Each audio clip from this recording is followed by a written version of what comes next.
عايزة أقول لكم على حاجة. أولًا أنا عايزة أقول لكم إن أنتِ جميلة وحلوة، والست المصرية ست قوية جدًا وعندها إرادة، فتعالي كده وتفكيرها على فكرة أحسن من أي حد، وخصوصًا لو حاجة تخُص ولادها يعني.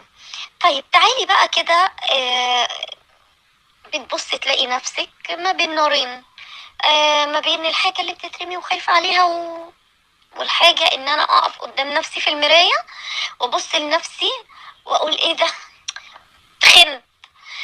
لأ أنا عندي défaut في بطني، وشكله مش حلو ومش عاجبني. بابتدي بقى حتّة عدم الثقة في النَفْس، بابتدي إن أنا أبقى شايفة نَفْسي مش حلوة، بيبتدي ده ينعكس عليّا، وشّي بيبهت، بابقى متضايقة، بابقى زعلانة.